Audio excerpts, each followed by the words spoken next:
a little bit, it's okay. Mä tuun tekemään tämän Jumalan. Mä vähän teen syntiä. Sä tuut antamaan mulle anteeksi. Yeah? I'm going to have a little bit of sin, Lord. Is that okay? No niin, mä nyt aion vähän nauttia synnistä. Eikö se okei? I'm going to be disobedient, God. Mä tuun olemaan niin Hope you kuri. don't mind. Toivottavasti sä nyt et välitä hirveästi. I feel like being stubborn and resistant. Nyt musta tuntuu, että mä haluan Alright, olla Lord. jästipäinen ja vastahakoinen. Yeah? I feel like digging my heels in. Nyt mä haluan kaivautua juoksuhautaan ja jäädä sinne. Don't mind, God. I'll come right next week. Älä huoli Jumala, mä tuun takas taas ensi viikolla.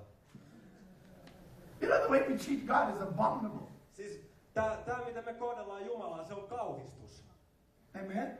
Amen. When God doesn't mind. You don't mind, God. You don't mind, God. No Jumala, et sä välitä, sähän annat mulle anteeksi. The amazing thing about God is He does forgive us. Ja mikä ihmeellisintä Jumalassa on se, että hän todella antaa anteeksi. When He wants to slap us around.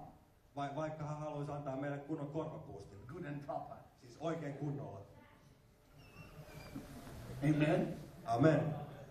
See, beloved, how can we inherit the kingdom? How can we enter in? Kuinka me voidaan And how kuunnella can we perivartin inherit the kingdom valtakunnan? when we behave like this? Jos me käyttäydytään näin.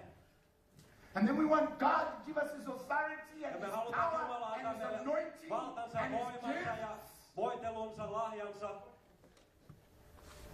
And He says, I can't trust you. Ja Jumala sanoo, en mä voi luottaa sinuun. You haven't proved trustworthy. Et ole osoittanut itseäsi luottamukselliseksi. Amen? Amen. This is the will of God. Tämä on Jumalan tahto. You will stay in prison Sinä tulet pysymään siellä vankilassa, till you pay the uttermost farthing. kunnes maksat sen viimeisenkin penningin. And the uttermost farthing, Ja se viimeinen penninki Lord, I'm sorry, on, forgive me. Herra, olen pahoillani, anna anteeksi minulle. And it doesn't end there. Now go and do what He told you to do. Ja sit se ei kuitenkaan lopu siihen, nyt mene tekemään mitä hän sun käski tehdä. We sometimes think with God it's to say, sorry, forgive Ja me. me And kuvitellaan, that's the end of the matter. No, it isn't. Go and do what God told you to do that got you into trouble in the first place. me kuvitellaan, että kun me vaan sanotaan anteeksi Jumalalle, niin sit kaikki on okei. Ei, sun pitää mennä tekemään se, minkä Jumala sulle aluksi käski. Uh-huh.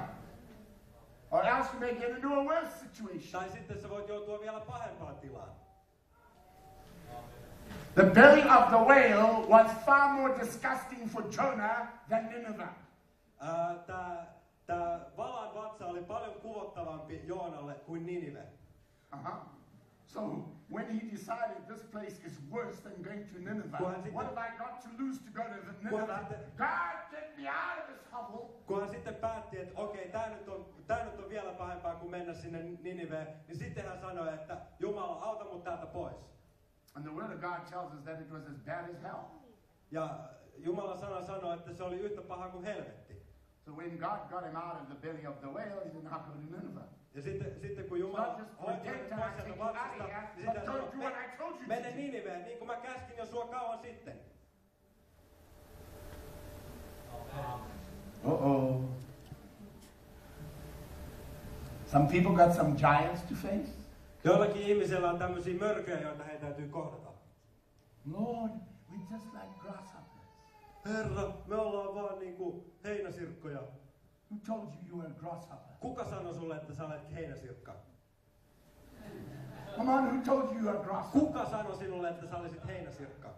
God did never tell his people they were grasshoppers. Jumala They ei told koskaan, themselves they Jumala were ei koskaan grasshoppers. sanonut hänen kansalleen, että te olette heinäsirkkoja. He itse sanoi itselleen, me olemme heinäsirkkoja. Weasel. Näätä.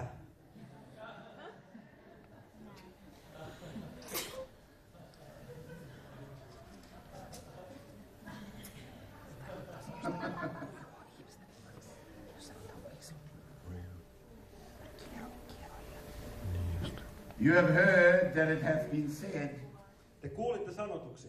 an eye for an eye and a tooth for a tooth. Te kuulitte sanotuksi silmä silmästä ja hammas hampaasta. It has been said, On sanottu, but I say unto you, mutta minä sanon teille, that you resist not evil, but whosoever shall smite thee on thy right cheek, turn to him the other also. älkää olko paha vastaan, vaan joka sinua lyö oikealle poskelle, käännä myös hänelle toinen. Turn to him the other also. Käännä hänelle toinenkin. I remember many years ago when we first got saved and my sister was sassing my mother. Mä muistan kauan sitten, kun me tultiin uskoon ja mun sisko kiusasi mun äitiäni. That was in the good old days. Tää oli siis vanhoja hyvinä My aikoina. mother gave us such a whop across the cheek. Että äiti antoi meille siis sellaisen muiskun So poskella. my sister turned the other one and my mom whopped that one. Sitten siskoni käänsi toinenkin poske ja sitten äiti antoi kunnon pusu sillekin. But years later, and my mother wasn't saved, she didn't know anything about the Lord. Mutta vuosia myöhemmin äitini ei ollut uskossa, hän ei tiennyt mitään But years Herrasta. later, she confessed that she had been so convicted by doing that. Mutta hän tunnusti vuosia myöhemmin, että hän tuli niin syyllisyyteen, kun hän teki sen. Amen. There's a principle of God. Tässä on Jumalan periaate. And if any man will sue thee at the law and take away thy coat, let him have thy cloak also. Ja joka sinua tahtoo oikeuden eteen ja ottaa sinun hamees, niin salli myös hänelle muukin vaate. Yeah, after you've given them a fivefold ministry. Siis sen jälkeen, kun olet antanut heille vähän 500 palveluvirkaa. No, I don't mean that. En tarkoita sitä.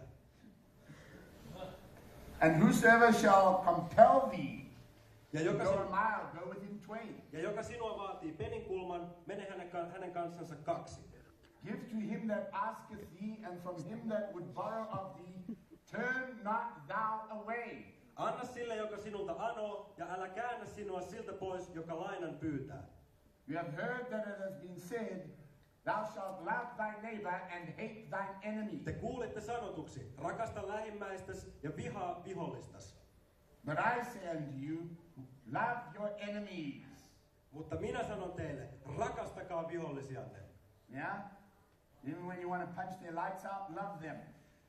Silloinkin, kun haluatte lyödä heidät kanveesiin, rakastakaa heitä. Amen? Amen. Now, it's one thing to just turn away from your enemy, it's another thing to love him. On yksi asia kääntyä pois vihollisen luota ja aivan toinen asia rakastaa häntä. When somebody has done something to you, Kun joku on tehnyt jotakin sinulle, or worse, tai jotain pahempaa, done something to somebody you love, tai on tehnyt jotakin jollekin, jota rakastat. amen, and this is a real woman problem. Ja tämä on oikea naisten ongelma.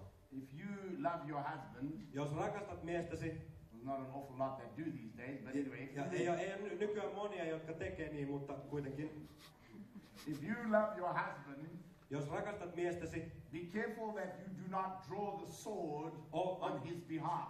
on varuillas, et mene ja vedä miekkaa tupesta hänen puolestaan.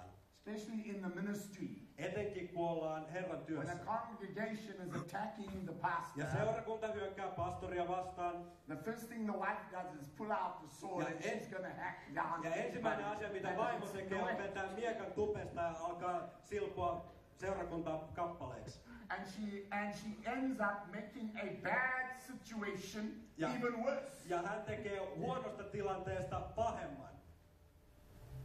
Amen. Leave it be. Anna Don't sen olla. Don't meddle. Älä sekaannu siihen, Because you're going to make a worse mess.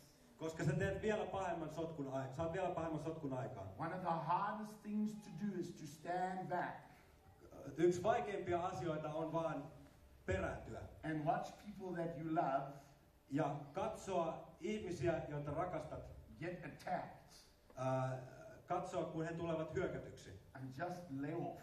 Ja vaan perääntyä, kääntyä sivuun. Amen.